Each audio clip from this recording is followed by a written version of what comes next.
بسم الله الرحمن الرحيم. الحمد لله رب العالمين، أبيه نستعين على أمور الدنيا والدين، والصلاة والسلام على حبيبنا المصطفى وصلاة ربي وسلامه عليه.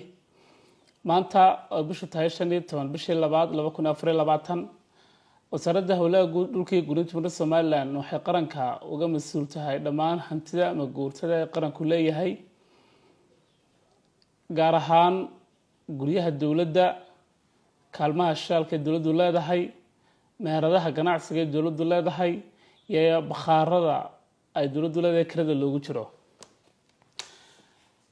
wasaaradda howlaha dhulkii gurinta Somaliland maanta waxay halkan wargelin iyo fariin uga diraysaa dhammaan muwaadiniinta ku jira hantida ama guurtada dawladdu leedahay ee kala guryaha, bakhaarada, meheradaha ganacsiga iyo kaalmaha shidaalka inay iska soo bixiyaan kiradii ku waajibtay ee dawladdu xaqa ugu lahayd. muwaadin hanti ma guurtada dawladda ka jirta waxaad la siman tahay muwaadiniinta kale ee xaqa u leh in iyaguna galaan hanti ay dawladdu leedahay. si awgeed waxaad kaga xigtaa ood kaga mudan tahay kaliya kirada aad bixiso. waxaa la galay sanad cusub ee 2024. si awgeed waxaanu kaa codsanaynaa inaad soo bixiso kiradii kugu waajibtay ee bil kasta. shaqaalaha waaxda maamulka guriyeynta ay dhammaan gobolada dalka ay kugu keeneen goobaha kala duwan, hadday tahay guri, kaalin, bakhaar iyo meherad ganacsi, qof kasta goobtiisa lagu keenay. waxaa lagaa doonayaa inaad soo bixiso si ugu dhaqsaha badan maadaama sanad cusub la galay. qof kasta oo ka dhaga adayga kirada ku waajibtay inuu soo bixiyo, wasaaradda howlaha guud waxay digniin u faraysaa in laga saari doono, isla markaana qof kale oo muwaadin oo kirada bixinaya in bedelkiisa looga dhigi doono uu geli doono.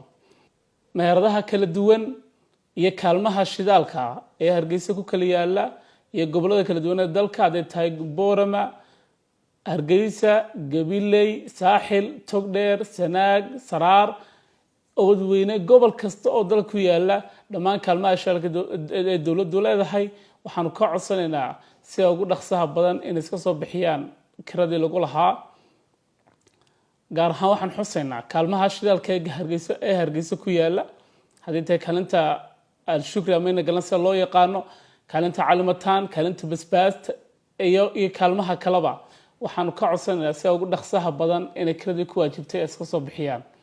waaxda maamulka guriyeynta iyo waaxda cashuuraha beriga waxay iska kaashan doonaan si loo soo ururin lahaa kirada ku waajibtay, iyagoo ay gacan siinayaan ciidanka cashuuraha ee tubataarida loo yaqaano.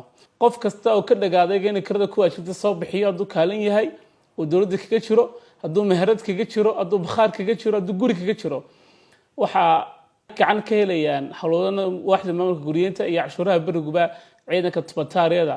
qof kastana halkiisa ciidankaasi ugu tagayaan, kiradan lagaga soo qaadayaa. haddii uu ku bixi waayo inuu ganaax ku mutaysan doono ilaa xadhi ka dhow toole laamaha sharciga loo gudbin doono. ugu dambeyn waxaanu haddaan nahay waaxda maamulka guriyeynta ee wasaaradda howlaha guud idinka codsanaynaa intaan sharci laisla tegin in sida ugu dhaqsaha badan kiradii ku waajibtaa soo bixisaan.